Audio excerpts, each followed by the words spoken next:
Crees que la antigua Grecia se trataba solo de filosofía, democracia, estatuas de mármol y Juegos Olímpicos, pero detrás de las relucientes fachadas de Atenas y Esparta había prácticas sexuales tan perturbadoras que escandalizarían incluso al público moderno, acostumbrado a todas las formas de depravación humana. Antes de continuar, si te gustan las historias oscuras y olvidadas, considera suscribirte y comentar desde dónde estás viendo esto. Esto nos ayuda mucho a producir más videos como este. Ahora volvamos al video. Los antiguos griegos no veían la sexualidad como la vemos hoy. No existía el concepto de orientación sexual como lo entendemos. En cambio, la sociedad griega operaba bajo una jerarquía rígida basada enteramente en la dominación sexual. Tu rol durante los actos íntimos determinaba tu estatus social, derechos legales y poder político. Ser el compañero penetrante significaba masculinidad, autoridad y ciudadanía. Ser penetrado significaba feminidad, sumisión y muerte social para los hombres adultos. Esto no era un concepto filosófico abstracto. Esta jerarquía moldeaba las leyes, determinaba las carreras y literalmente decidía quién vivía como un ciudadano respetado o quién moría como un paria social. La política sexual de la antigua Grecia creó un sistema donde el poder y el placer se volvieron inseparablemente ligados, llevando a prácticas que horrorizarían a cualquier civilización moderna. Comencemos con el horror más normalizado de la sociedad griega. La pederastia no era una perversión clandestina, era la piedra angular de la educación de élite, celebrada en el arte, alabada en la literatura y protegida por la ley.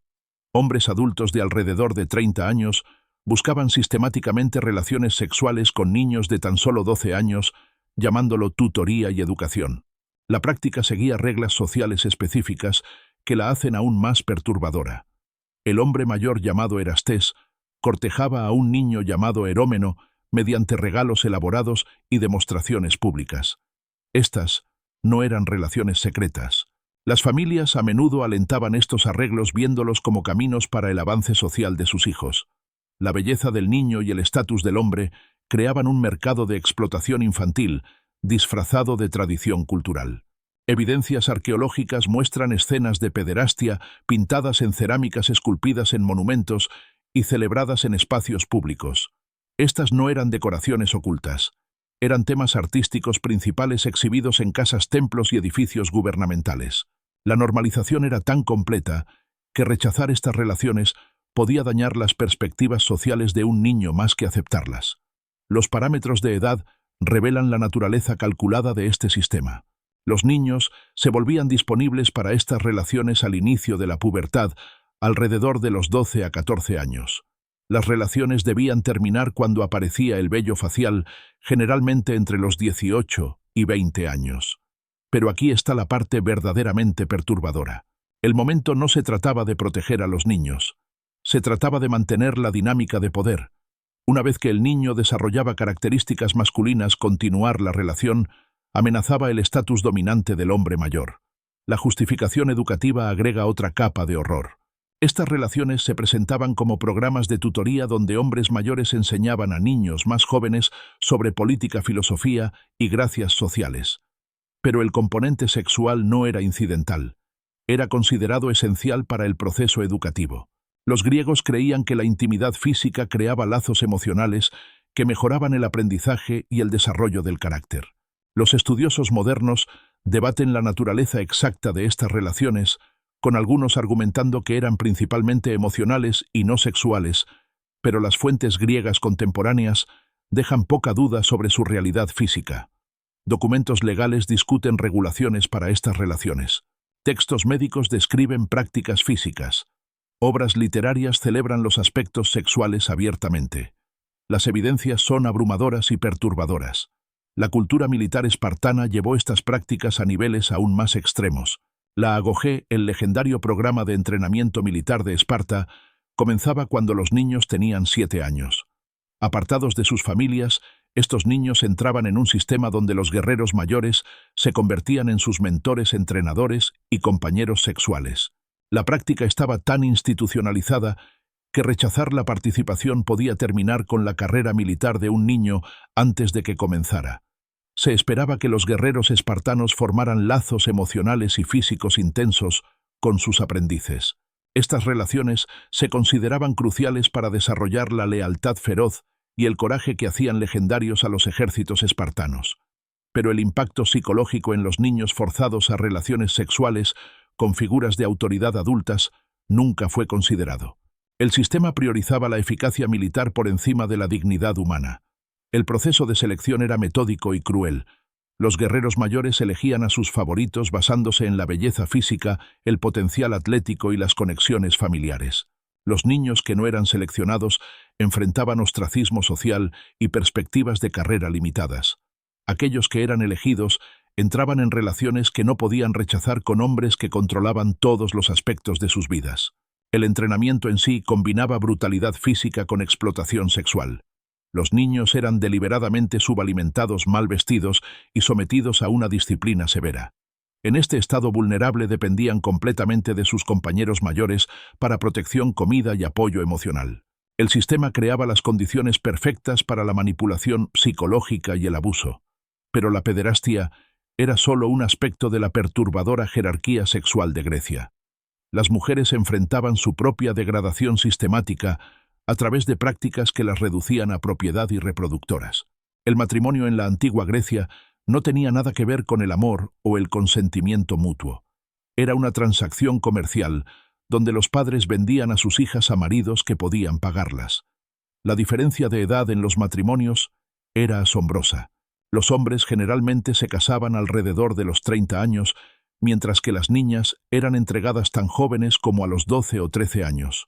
Estos no eran asociaciones entre iguales. Eran arreglos donde los hombres adultos obtenían la posesión legal de niñas.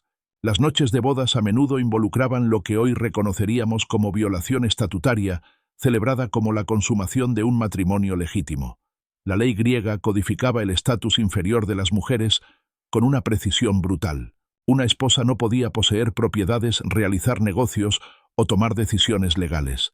Existía completamente bajo la autoridad de su marido sin recurso si él decidía abusar de ese poder. La violencia doméstica no solo era tolerada, se consideraba un derecho y una responsabilidad del marido para mantener el orden doméstico. El aislamiento de las mujeres alcanzaba niveles extremos en muchas ciudades griegas. Las mujeres respetables estaban confinadas en sus hogares, prohibidas de participar en la vida pública o en eventos sociales. No podían asistir a representaciones teatrales, asambleas políticas o festivales religiosos que incluyeran hombres. Su mundo se reducía a la esfera doméstica, donde existían solo para producir herederos legítimos y administrar los asuntos del hogar. Pero incluso dentro del matrimonio, las mujeres enfrentaban humillaciones adicionales que revelan la profundidad de la misoginia griega. Los maridos mantenían rutinariamente relaciones con amantes masculinos, esclavas femeninas y prostitutas. Estos affairs no eran ocultos ni vergonzosos. Eran aspectos esperados del comportamiento masculino que las esposas estaban obligadas a aceptar sin quejas. El doble estándar sexual era absoluto e implacable. El adulterio de una esposa era castigado con la muerte o el exilio permanente. La infidelidad de un marido se consideraba un comportamiento masculino normal. Las mujeres que mostraban celos o resentimiento eran vistas como irracionales y potencialmente peligrosas para la estabilidad social. El sistema las atrapaba en matrimonios donde no tenían derechos, voz ni escapatoria. La prostitución religiosa añadía otra dimensión de horror a las experiencias de las mujeres en la antigua Grecia. El templo de Afrodita en Corinto mantenía a más de 1000 prostitutas sagradas donadas por familias como ofrendas religiosas. Estas mujeres no eran voluntarias sirviendo a un llamado divino. Eran sacrificios humanos a sistemas económicos y religiosos que mercantilizaban sus cuerpos. La práctica operaba bajo la sanción religiosa, haciendo que la resistencia no solo fuera difícil, sino blasfema. Las familias dedicaban a sus hijas al servicio del templo, sabiendo que pasarían sus vidas proporcionando servicios sexuales a adoradores masculinos. El marco religioso proporcionaba una justificación moral para lo que equivalía a una esclavitud sexual organizada. La economía de la prostitución sagrada revela su verdadera naturaleza. Los templos generaban enormes ingresos con estos servicios, financiando proyectos de construcción y sosteniendo jerarquías sacerdotales. Las mujeres no veían nada de estas ganancias. Eran propiedades valiosas que generaban ingresos para instituciones que las poseían completamente. Sus cuerpos se convirtieron en mercancías religiosas en un sistema que santificaba la explotación sexual. Las evidencias arqueológicas de los sitios de los templos muestran la escala industrial de estas operaciones alojamientos para cientos de mujeres, instalaciones de baño elaboradas y edificios administrativos para gestionar el negocio.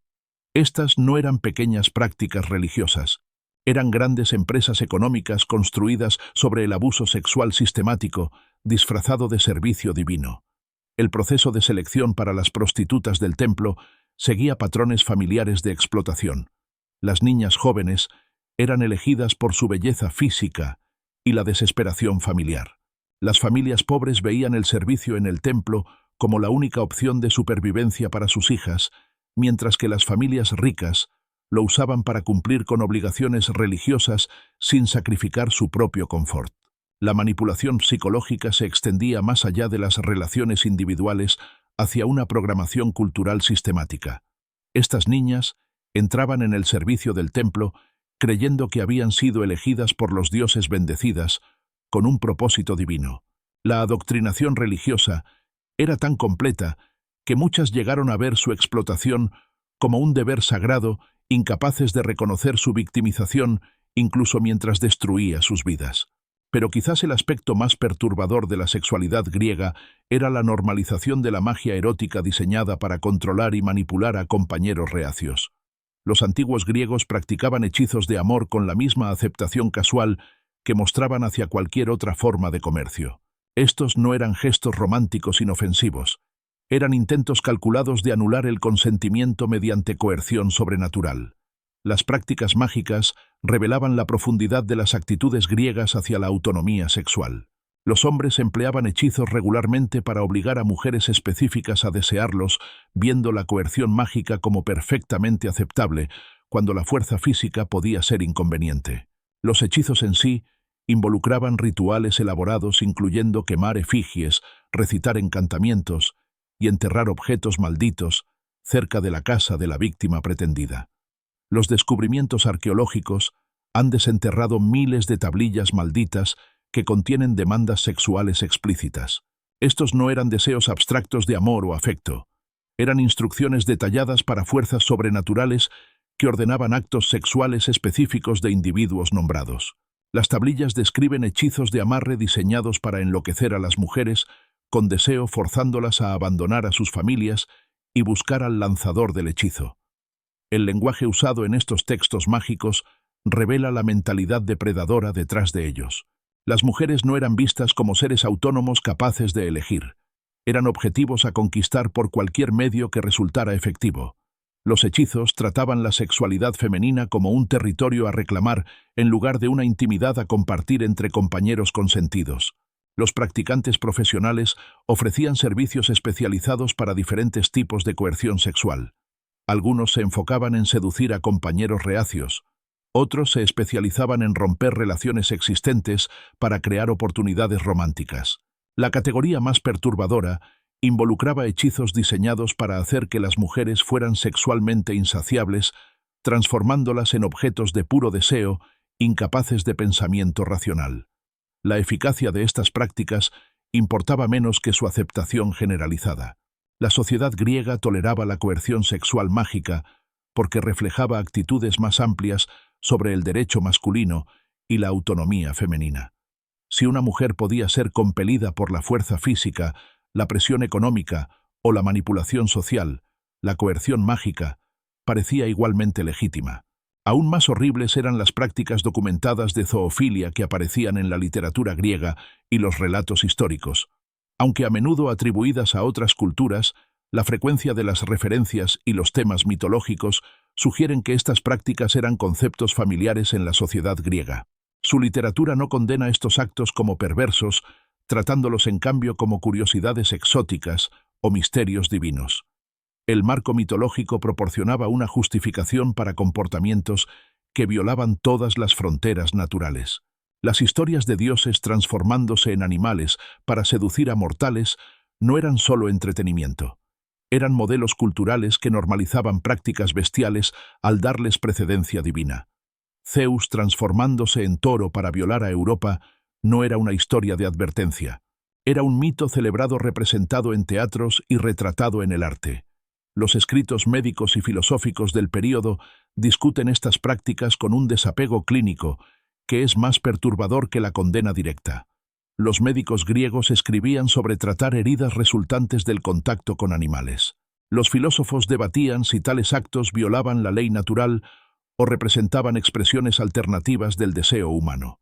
El enfoque académico casual revela una sociedad donde nada se consideraba demasiado extremo para discutir o practicar. Incluso el concepto de consentimiento limitado, como era en la sociedad griega, desaparecía completamente cuando se trataba de esclavos y extranjeros. Estas poblaciones existían completamente fuera de la protección legal disponibles para cualquier forma de explotación sexual que sus dueños desearan. El abuso sistemático de personas esclavizadas alcanzaba niveles que hacen que la esclavitud en las plantaciones parezca contenida por comparación. Las casas griegas mantenían rutinariamente esclavos específicamente para propósitos sexuales. Estos no eran individuos que por casualidad fueran atractivos. Eran seres humanos comprados y criados por su utilidad sexual. Los niños nacidos de estos arreglos se convertían en propiedad de la casa, continuando el ciclo de explotación en la próxima generación. El marco legal que sostenía este sistema era exhaustivo e implacable. Los esclavos no tenían derecho a rechazar las demandas sexuales de sus dueños o de cualquier persona que sus dueños designaran. La resistencia era castigada con tortura o muerte. Incluso los testimonios sobre abuso sexual eran inadmisibles en los tribunales, porque los esclavos no podían acusar legalmente a los ciudadanos de irregularidades. La escala de esta explotación queda clara al examinar los inventarios domésticos de las familias griegas ricas. Cientos de esclavos categorizados por su uso previsto, incluyendo propósitos sexuales explícitos. Estos no eran registros ocultos. Eran documentos oficiales archivados con las autoridades locales para fines fiscales y de seguros. El sistema operaba abiertamente porque era perfectamente legal y socialmente aceptable. Al llegar al final de este viaje por los horrores sexuales de la antigua Grecia, el patrón se vuelve inconfundiblemente claro. Cada práctica que examinamos operaba bajo el mismo principio fundamental de que el poder hace el derecho. Ya sea apuntando a niños, mujeres, esclavos o incluso animales, la cultura sexual griega estaba construida sobre la explotación sistemática de los sin poder por parte de los poderosos. Las justificaciones filosóficas que crearon para estas prácticas revelan el verdadero genio de la opresión sistemática. Al llamar al abuso infantil educación, a la esclavitud sexual religión y a la coerción mágica romantismo, transformaron crímenes horribles en virtudes culturales. Las víctimas no podían resistir lo que la sociedad celebraba como beneficioso para ellas. Esta no era una civilización luchando con cuestiones morales sobre la sexualidad. Era una sociedad que había respondido a esas cuestiones, decidiendo que los fuertes tenían derechos ilimitados sobre los débiles. La democracia, que daba voz política a los ciudadanos hombres, operaba junto a sistemas que silenciaban a todos los demás mediante la subyugación sexual. El legado de estas prácticas resuena a través de la historia de maneras que la mayoría de las personas nunca reconocen. Las estructuras filosóficas que justificaban la explotación sexual griega influyeron en el derecho romano, la teología cristiana y las tradiciones legales occidentales.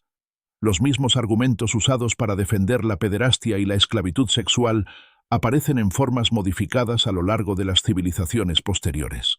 Entender esta historia importa porque revela cuán fácilmente las sociedades sofisticadas pueden normalizar prácticas horribles mediante el condicionamiento cultural y el apoyo institucional. Los antiguos griegos no eran bárbaros primitivos actuando por impulsos salvajes. Eran personas educadas y filosóficas que crearon justificaciones sistemáticas para comportamientos que sabían causaban sufrimiento. Quizás lo más perturbador de todo es que lograron presentar su civilización como la cuna de la razón, la democracia y la dignidad humana. Durante miles de años los estudiosos estudiaron la filosofía griega mientras ignoraban las prácticas sexuales griegas, preservando los mitos mientras enterraban la realidad. Las estatuas de mármol y los ideales democráticos sobrevivieron. Las voces de las víctimas fueron silenciadas. La próxima vez que veas a la antigua Grecia retratada como una era dorada de logros humanos, recuerda a los niños forzados a relaciones sexuales con sus maestros, a las mujeres tratadas como reproductoras, a los esclavos que existían solo para el placer de sus dueños y a las prácticas mágicas diseñadas para anular el consentimiento humano. Detrás de cada columna de mármol había un sistema construido sobre una explotación sexual tan generalizada que hace que las atrocidades modernas parezcan limitadas en comparación. Ese es el verdadero legado de la antigua Grecia que las clases de historia convenientemente olvidan mencionar.